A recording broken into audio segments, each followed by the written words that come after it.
Qui peut gravir la montagne du Seigneur et se tenir dans le lieu saint?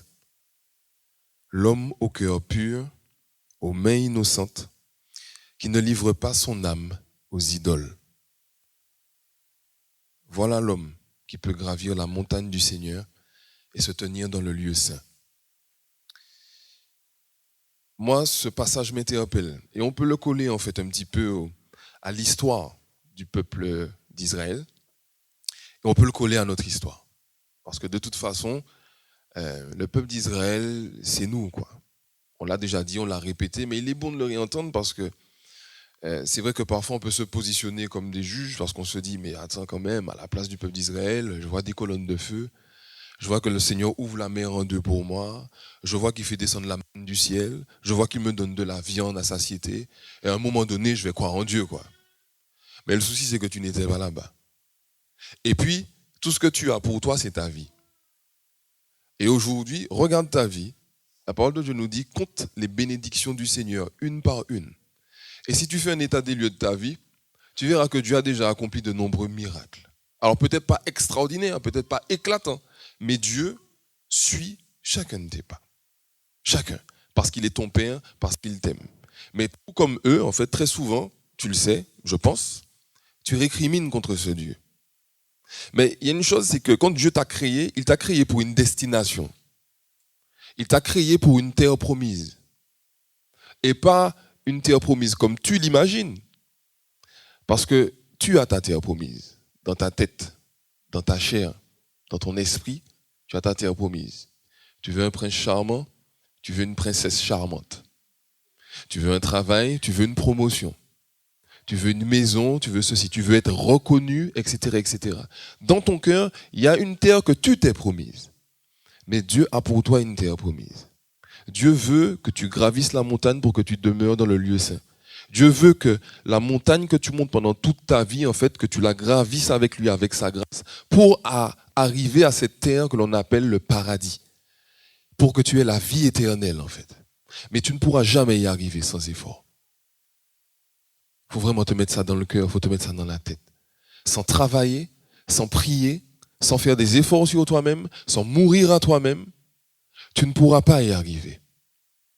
Tu ne pourras pas y arriver. Et si tu n'es pas prêt à faire ces efforts-là, même si tu es chrétien, même si tu es religieux, même si tu as une vie religieuse, même si tu as tout ce que tu veux, si tu n'as pas ce ferme désir de faire des efforts, tu ne pourras pas y arriver. J'avais entendu un homme de Dieu qui disait un jour que on peut dégringoler d'une montagne par accident, mais on ne peut pas la gravir par accident. Si tu veux gravir une montagne, il va falloir que tu renonces à toi-même. C'est la règle, en fait. Et si dans ton cœur, tu as ce désir-là de renoncer à toi-même, si tu recherches la pureté, quel que soit le domaine de ta vie, Dieu va te donner la grâce, la force et le courage d'y arriver. Mais sans lui, tu ne pourras pas, en fait. La question qui se pose à toi aujourd'hui, c'est, tu es au pied de la montagne. Est-ce que tu veux la gravir? Est-ce que tu veux monter? Est-ce que tu le veux, en fait? Et est-ce que tu le veux vraiment? Parce que si tu n'as pas la volonté, tu n'iras nulle part. Tu sais, tu vois l'impact qu'a eu les récriminations, les désobéissances, en fait, Parce que concrètement, on pourrait facilement coller ce paragraphe que nous avons lu, là, du psaume, à Moïse. Parce que Moïse était profondément humble. Il a lutté, etc. Il est allé devant le pharaon, il est revenu encore. Parce que comme disait notre sœur, il avait le cœur en Dieu aussi. Il obéissait à ce que Dieu lui disait. Le peuple récriminait contre Dieu, mais il était là à supplier Dieu. Et encore, et encore, et encore. Et cette fameuse terre promise dont parlait le Seigneur, Moïse n'y est pas entré. À cause des récriminations du peuple. Mais ce dont nous sommes sûrs, frères et sœurs, vous et moi, c'est que là où Moïse est aujourd'hui, est bien plus qu'une terre promise matérielle, là où il y a le lait, le miel, etc. On est bien d'accord. Là où Moïse est aujourd'hui, dans l'éternité, à mon avis, il doit se dire, ouais, terre promise en bas, ouais, faut voir. Tu vois, je pense qu'il n'est pas à plaindre Moïse. Et en fait, c'est la même terre qui t'est promise. Mais est-ce que tu veux y aller? Qui ici veut aller au paradis? Qui veut avoir la vie éternelle? Non, c'est pour savoir qui s'intéresse. On fait un petit sondage. Qui a la sensation aujourd'hui de faire tout ce qu'il faut pour y arriver? Attends, j'ai pas vu beaucoup. Attends. Je- Non, c'est pour vérifier. Est-ce qu'aujourd'hui tu es prêt? Tu es au pied de la montagne. Je suis avec toi au pied de la montagne. Hein. Je ne suis pas en haut de la montagne en train de dire, ouh là là, tu fais pas d'efforts, tout ça. Je suis avec toi. Est-ce que tu es prêt aujourd'hui à dire au Seigneur, Seigneur, comme mes grands frères israélites, j'ai beaucoup récriminé contre toi. Aujourd'hui, je suis à un stade de ma vie, Seigneur, où j'ai vécu des choses. Il y a eu des hauts, il y a eu des bas. J'ai été blessé, j'ai blessé, etc., etc. Mais là, aujourd'hui, je veux être cet homme qui gravit ta montagne. Je veux invoquer ton Saint-Nom parce que je sais que tu es le Dieu de l'impossible et je veux que tu m'amènes jusqu'en haut. Sens dans ton cœur ce désir en fait de gravir cette montagne. Parce que tu sais, comme le dit la parole de Dieu, à un moment, dans le récit du jugement dernier, le Seigneur Jésus parle de ceux qui sont à sa gauche et à sa droite. Il parle de ceux qui ont fait sa volonté. Il dit, venez les bénis de mon Père et rentrez dans ce royaume qui a été préparé par Dieu depuis la fondation du monde. Pour vous. Pour toi. Et après, quand il parle à ceux qui ont désobéi, il dit, allez rejoindre, en fait, allez dans le feu qui ne s'éteint pas, qui a été prévu pour Satan et ses anges. Donc, l'enfer n'a pas été créé pour toi. Tu n'as pas été conçu pour l'enfer, tu as été conçu pour la terre promise, la vie éternelle, le paradis. Quand les gens vont en enfer, ils y vont parce qu'ils ont fait la volonté du démon, ils ont entendu sa voix, ils l'ont suivi, mais Dieu, dans son plan parfait et dans son amour pour chacun de nous, voulait que nous ayons la vie éternelle.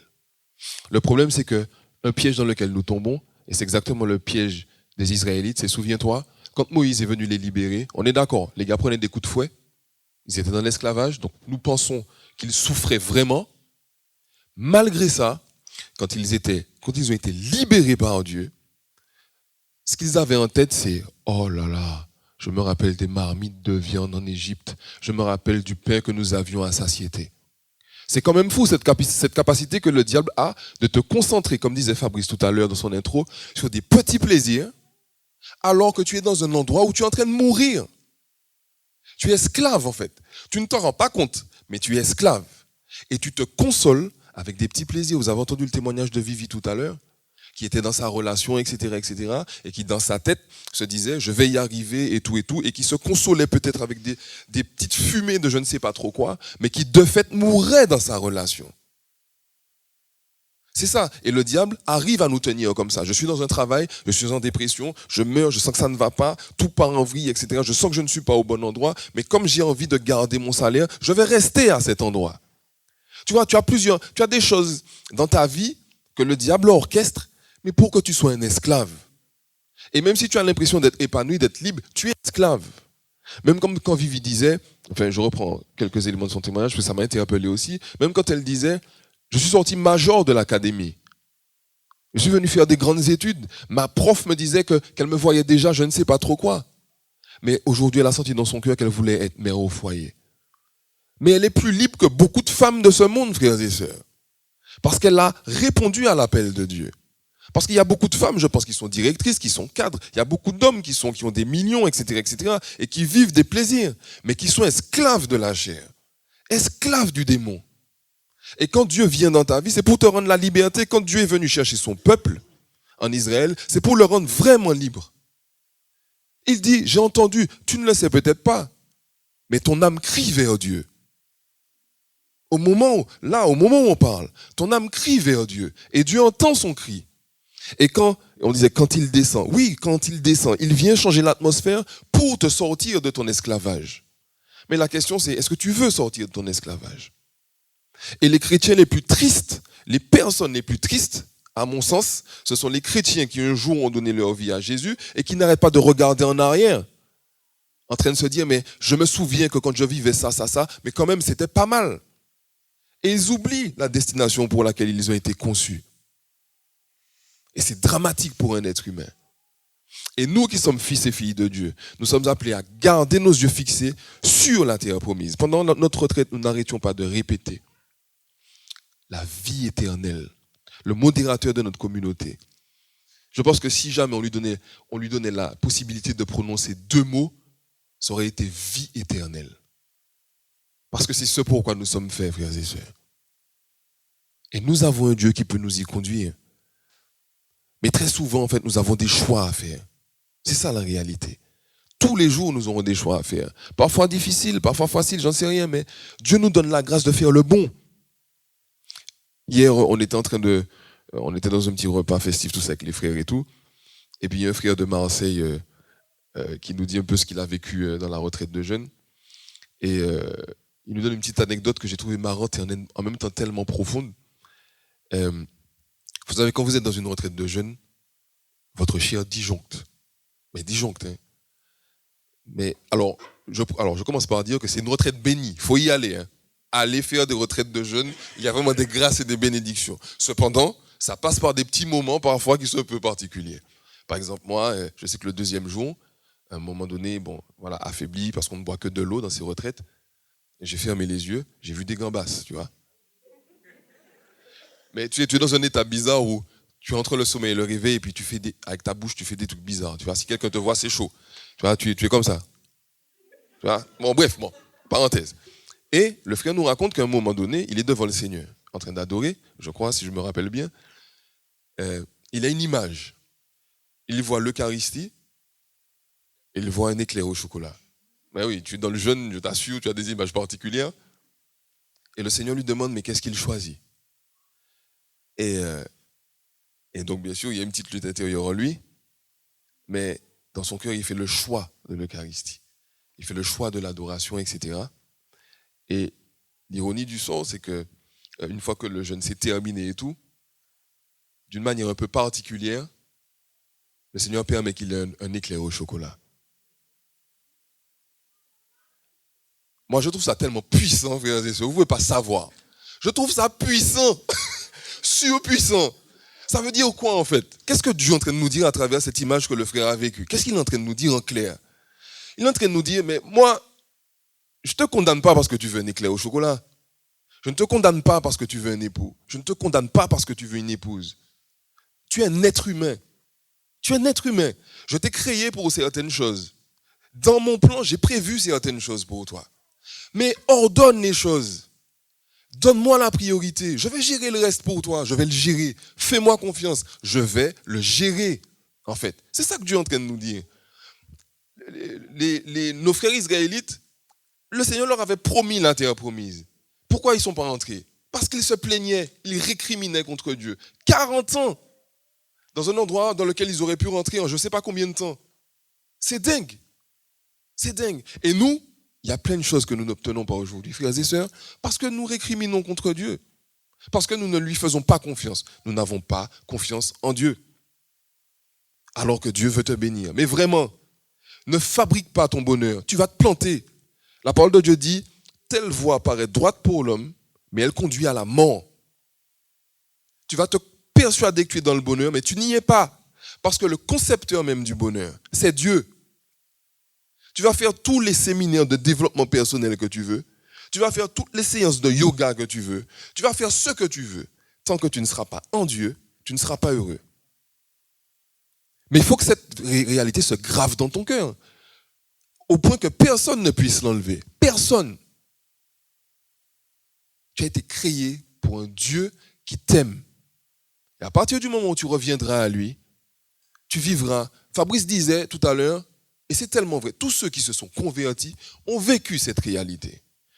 Le Seigneur change ton cœur, change ton âme, change ton regard. Une fois que tu es converti, quand tu sors dehors, tu regardes les nuages, tu souris comme si tu étais bête. Parce qu'il y a un émerveillement devant la création de Dieu. Les papillons que tu ne voyais pas, tu les vois. Tu vois leurs couleurs, tu vois tout. Tu vois ce que je veux te dire? Parce que Dieu ouvre tes yeux sur la réalité de la création qui sans cesse glorifie son nom, dont tu fais partie. Même si le monde t'explique que tu es fait pour la gloire, Dieu te dit que tu es fait pour lui. Tu as été créé par lui et tu es créé pour lui. Donc si jusqu'à maintenant ton GPS n'était pas axé sur la vie éternelle, on est au bon endroit pour que tu le fasses. Si tu sens que ce qui encombre ton cœur, ton âme, ce sont les choses de ce monde, profite de ce temps où nous allons prier pour réclamer la grâce de Dieu, pour qu'en partant d'ici, tu n'aies qu'un seul objectif, c'est avoir la vie éternelle. Qui que tu sois, quelle que soit ton histoire, quel que soit l'état dans lequel tu es, quelles que soient les blessures dans lesquelles tu es emprisonné aujourd'hui, réclame la grâce de Dieu pour que tu t'en sortes et que tu vives la liberté, parce que ton Dieu qui a entendu le cri de ton âme est venu te chercher aujourd'hui. Ne repars pas sans lui. Il t'aime, tu m'entends? Ne subis pas ta vie. Ne laisse pas le monde te mettre la pression. Ne laisse pas ta famille te mettre la pression. Ne laisse pas tes amis te mettre la pression. Tu as été créé par Dieu. Tu as été créé pour Dieu. Change. J'espère vraiment que tu entends ce que je te dis aujourd'hui. C'est le jour de la liberté, en fait. C'est le jour de la liberté. C'est aujourd'hui. C'est pas demain. Je ne te dis pas, fais des efforts, tu y arriveras. J'ai dit que c'est le jour de la liberté. Dieu t'attend aujourd'hui. Ne remets pas à demain. Tu ne sais pas si tu seras là demain. Personne ne le sait. C'est ton moment là, maintenant, au moment où on parle là. C'est ton moment. Ne laisse pas aujourd'hui passer sans que tu ne saisisses la main de Dieu. Tu entends? On n'est pas venu ici pour passer un jour, un groupe de plus. Ce n'est pas le but de la manœuvre, frères et sœurs. Nous sommes l'enjeu. Vous savez, si nous pouvions voir l'invisible, nous verrions des démons et des anges se battre, s'affronter. Parce que nous sommes l'enjeu. Il y a des démons qui s'organisent, parce qu'ils veulent nous emmener en enfer, même si on n'en est pas conscient. Et il y a des anges qui s'organisent aussi dans le monde invisible pour que nous saisissions la main du Sauveur. Nous sommes dans notre train-train, etc. Nous sommes aveugles sur ces choses, mais elles sont réelles, ces choses dont je vous parle. Et Dieu aujourd'hui est descendu pour te chercher. Ne reste pas sourd à sa voix. Tu as très certainement déjà entendu à l'église aujourd'hui, ne fermons pas notre cœur, mais écoutons la voix du Seigneur. Dis aujourd'hui, parle, Seigneur. Je ne suis peut-être pas fier de ce que j'ai fait jusqu'à maintenant, mais parle à mon cœur aujourd'hui. Bouleverse toute chose.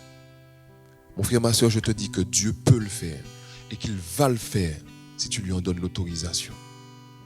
Il va le faire, c'est certain. Il va le faire aujourd'hui. Tout doit changer aujourd'hui. Tout. Ne te laisse pas faire par l'ennemi. Ne te laisse pas faire par le monde. Dieu t'aime. Tout doit changer aujourd'hui. Quand tu rentreras chez toi, tu auras un désir de prier l'Éternel. Parce que son Esprit Saint qui est là, présent au milieu de nous, c'est ce qu'il veut crier chez toi. Un désir que tu pries ton Dieu et que tu lises sa parole et que tu entendes les promesses de ton Dieu pour toi. Laisse-le te libérer.